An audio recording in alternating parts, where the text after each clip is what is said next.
Voici la lecture de la Bible.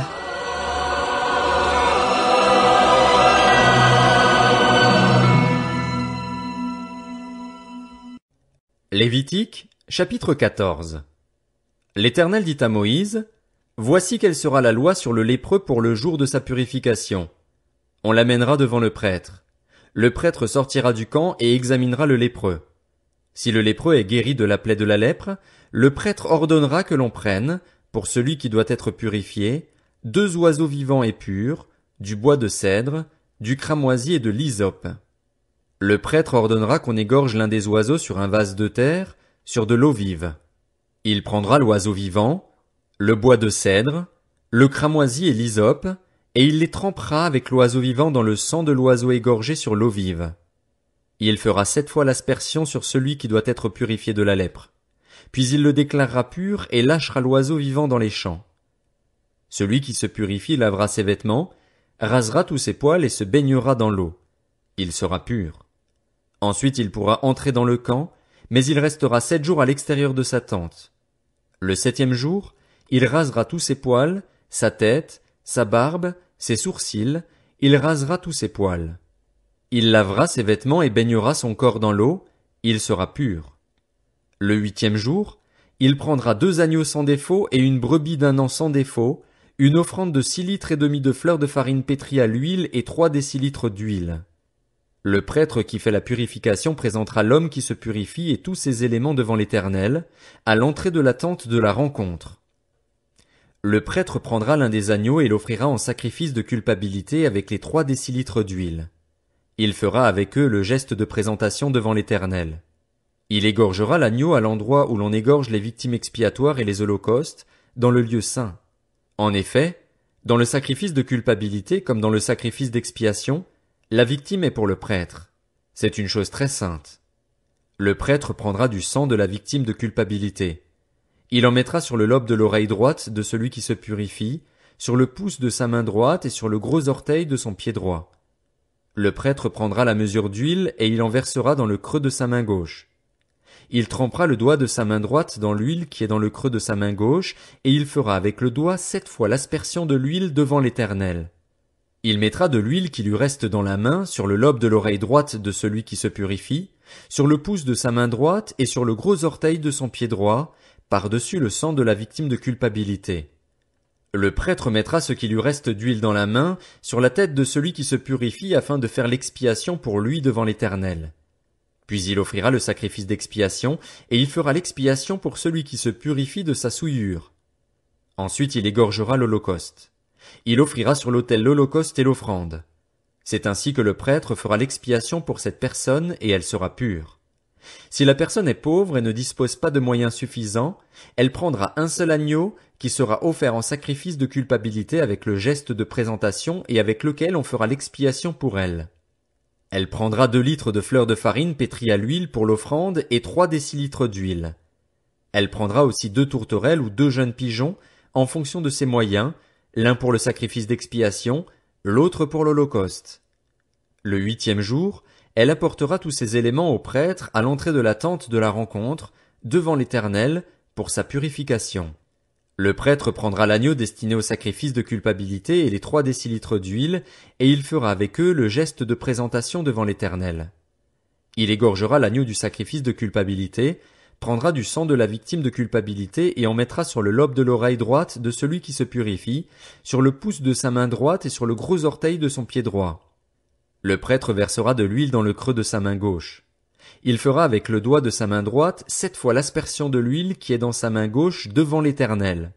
Il mettra de l'huile qui est dans sa main sur le lobe de l'oreille droite de celui qui se purifie, sur le pouce de sa main droite et sur le gros orteil de son pied droit, là où il a mis du sang de la victime de culpabilité.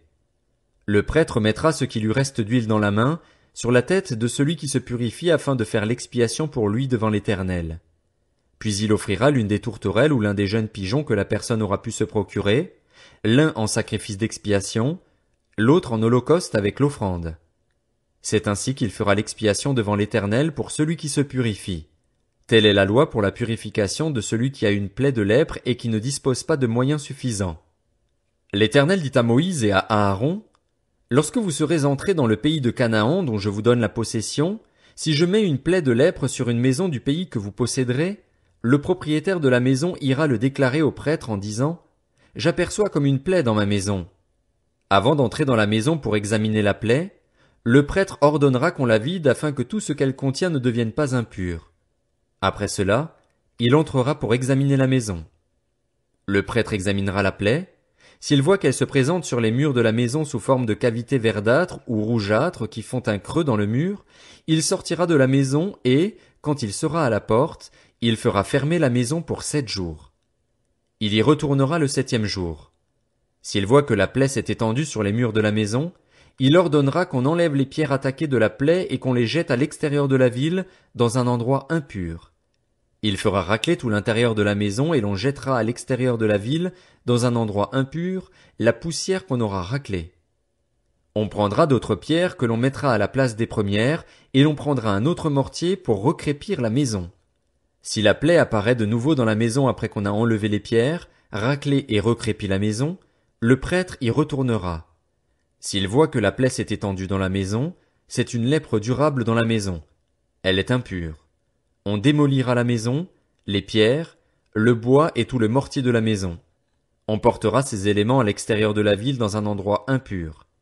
Si quelqu'un est entré dans la maison pendant toute la période où elle était fermée, il sera impur jusqu'au soir. Si quelqu'un y a couché, il lavera ses vêtements. Si quelqu'un y a mangé, il lavera aussi ses vêtements. Si le prêtre qui est retourné dans la maison voit que la plaie ne s'est pas étendue après que la maison a été recrépie, il déclarera la maison pure, car la plaie est guérie. Il prendra 2 oiseaux, du bois de cèdre, du cramoisi et de l'hysope pour purifier la maison. Il égorgera l'un des oiseaux sur un vase de terre, sur de l'eau vive. Il prendra le bois de cèdre, l'hysope, le cramoisi et l'oiseau vivant, les trempera dans le sang de l'oiseau égorgé et dans l'eau vive et fera 7 fois l'aspersion sur la maison. Il purifiera la maison avec le sang de l'oiseau, l'eau vive, l'oiseau vivant, le bois de cèdre, l'hysope et le cramoisi. Il lâchera l'oiseau vivant à l'extérieur de la ville, dans les champs. C'est ainsi qu'il fera l'expiation pour la maison et elle sera pure. Telle est la loi pour toute plaie de lèpre et pour la teigne, pour la lèpre des vêtements et des maisons, pour les grosseurs, les dartres et les taches. Elle enseigne quand une chose est impure et quand elle est pure. Telle est la loi sur la lèpre.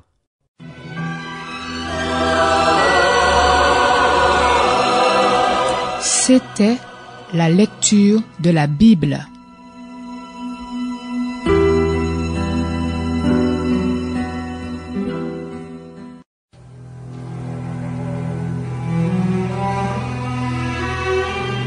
Voici la lecture de la Bible.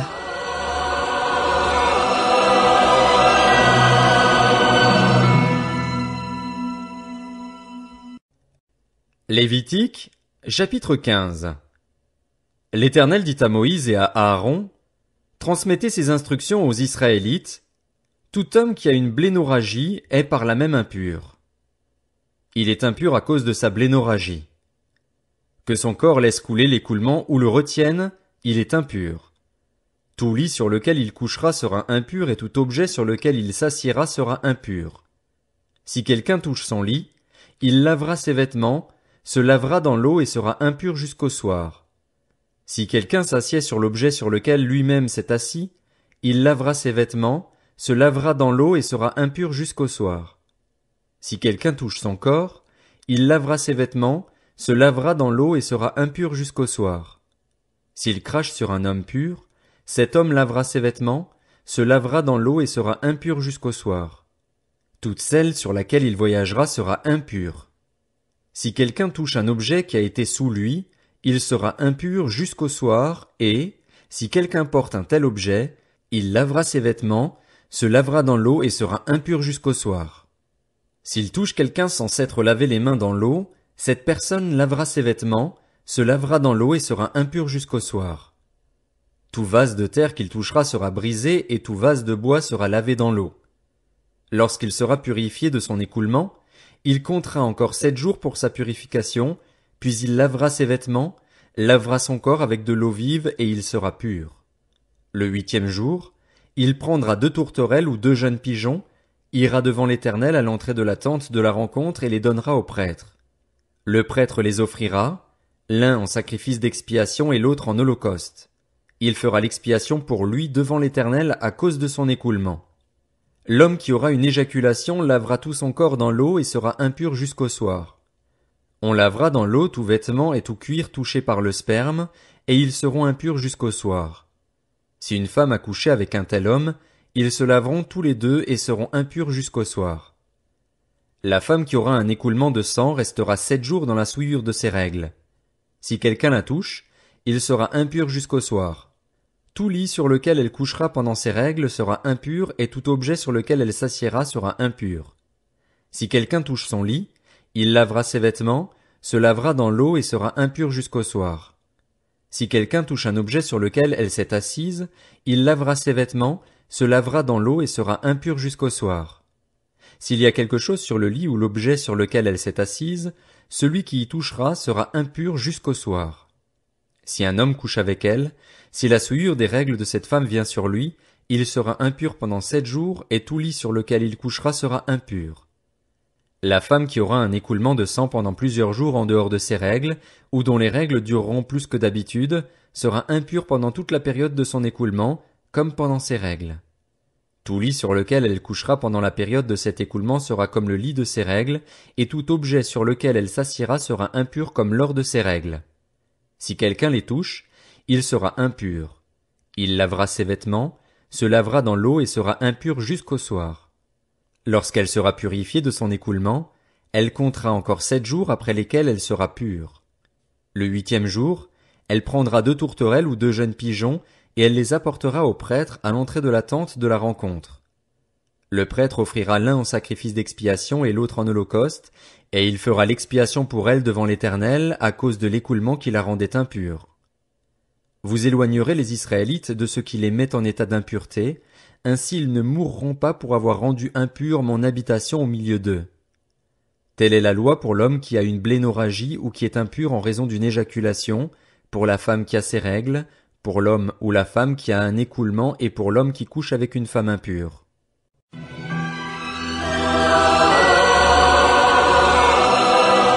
C'était la lecture de la Bible.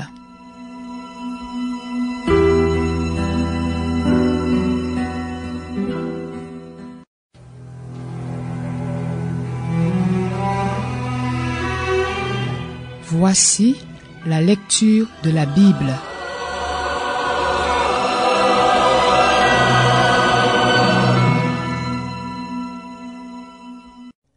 Lévitique, chapitre 16. L'Éternel parla à Moïse après la mort des 2 fils d'Aaron qui étaient morts en se présentant devant l'Éternel. L'Éternel dit à Moïse, « Dis à ton frère Aaron de ne pas entrer à n'importe quel moment dans la partie du sanctuaire située derrière le voile, devant le propitiatoire qui recouvre l'arche, sinon il mourrait. En effet, j'apparaîtrai dans la nuée sur le propitiatoire. Voici de quelle manière Aaron entrera dans le sanctuaire. Il prendra un jeune taureau pour le sacrifice d'expiation et un bélier pour l'holocauste. Il mettra la tunique sacrée de lin et portera sur son corps des caleçons de lin. Il mettra une ceinture de lin et se couvrira la tête d'une tiare de lin. Ce sont les vêtements sacrés dont il s'habillera après avoir lavé son corps dans l'eau. Il recevra de l'assemblée des Israélites 2 boucs pour le sacrifice d'expiation et un bélier pour l'holocauste. Aaron offrira son taureau expiatoire et il fera l'expiation pour lui et pour sa famille. Il prendra les 2 boucs et les placera devant l'Éternel, à l'entrée de la tente de la rencontre. Il tirera au sort entre les 2 boucs, l'un sera pour l'Éternel et l'autre pour Azazel.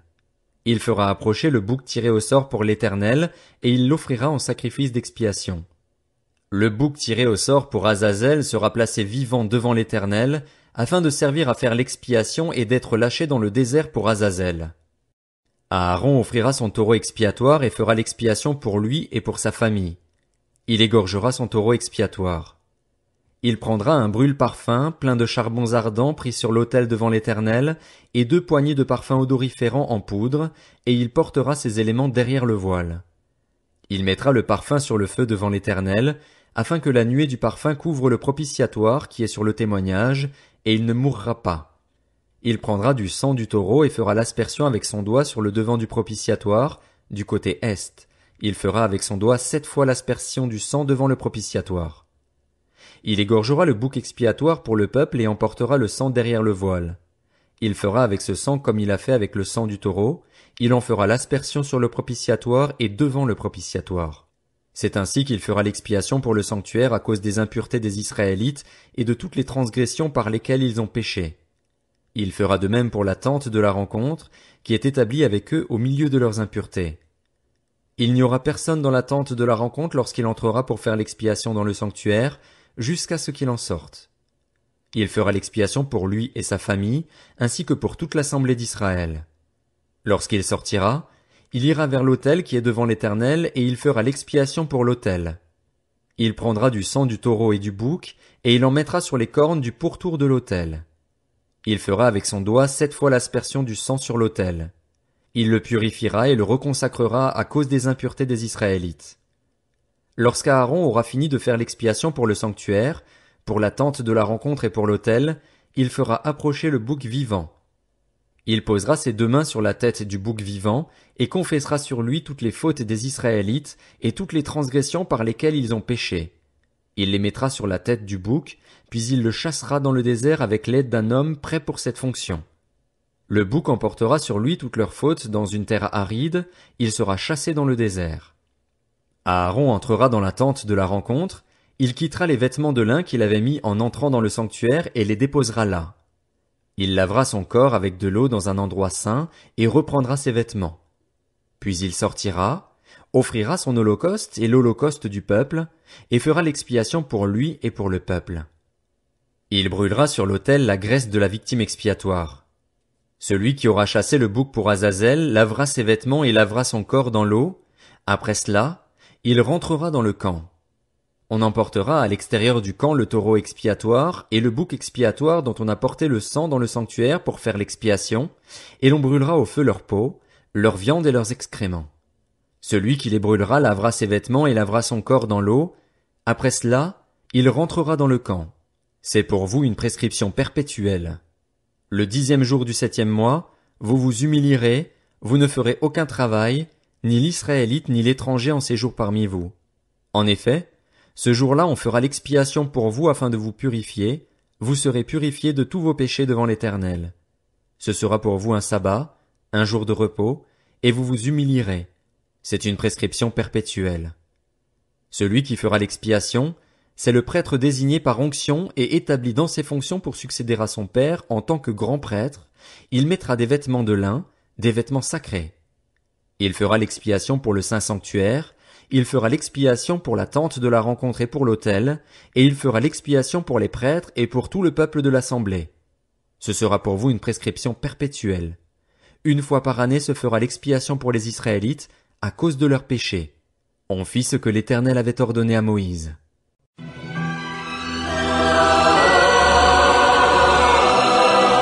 C'était la lecture de la Bible.